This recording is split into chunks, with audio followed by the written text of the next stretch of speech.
আমরা এখানে দীর্ঘদিন ধরে এখানে মসজিদে নামাজ পড়তেছি। আমরা মুসল্লিরা সবাই ভালোভাবে নামাজ পড়তেছি। এখানে পূজা মণ্ডপ আমাদের সাথে আছে। হ্যাঁ, ওরা পূজা করে, ওদের সময় মতো ওরা পূজা করে। আমাদের যখন নামাজের টাইম হয়, আজানের টাইম হয়, ওরা বন্ধ রাখে। নামাজ শেষে তখন আবার ফের চালু করে ওরা পূজা মণ্ডপের কাজ শুরু করে। ওরা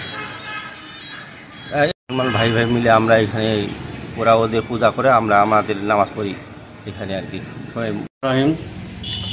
নতুন হাট জিতাপাড়া মাঠ প্রাঙ্গণে মসজিদ এবং মন্দির আমরা দুটো পাশাপাশি।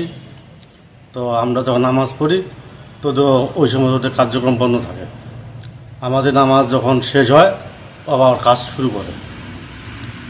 সার্বজনীন পূজা মণ্ডপের সাধারণ সম্পাদক, সেক্রেটারি। আমি এই মণ্ডপটি গত 25 বছর, 25তম পূজা এবারে। এই 25তম পূজা মানে গত 24 বছর ধরে এই পূজা করে আসতেছি। আমার মন্দিরের সামনেই মসজিদ সংলগ্ন, মানে আমরা একই মাঠে আছি, হ্যাঁ, সংযুক্তভাবে। কিন্তু এখানে আমাদের অসুবিধা হচ্ছে না। আমাদের ইসলাম ধর্মাবলম্বী ভাইয়েরা ওনারা ওনার সময় মতো নামাজ পড়তেছেন, আমরা আমাদের সময় মতো পূজা অর্চনা করতেছি। এতে কোনো অসুবিধা হচ্ছে না। সময় অনুসারে আমরা সব কিছু সাউন্ড এবং যা কিছু বন্ধ করা লাগে বন্ধ করে রাখি, এবং ওনারা আমাদেরকে ভাই ভাই হিসাবে দেখেন, বা সার্বিকভাবে ওনারাও সহযোগিতা করেন যেন এই মণ্ডপটির কোনো ব্যতিক্রম কোনো কিছু না ঘটে বা কোনো বিশৃঙ্খলা না ঘটে।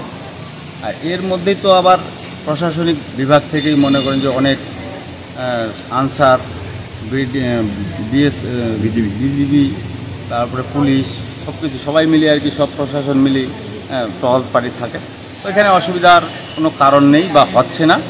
আমরা সবাই খুব সুন্দরভাবে পূজা অর্চনা করতেছি এবং উদযাপন করতেছি, এবং উৎসবটিকে সবাই ভাগাভাগি করে নিয়ে আমরা এখানে সুন্দরভাবে পূজা অর্চনা করতে পারতেছি।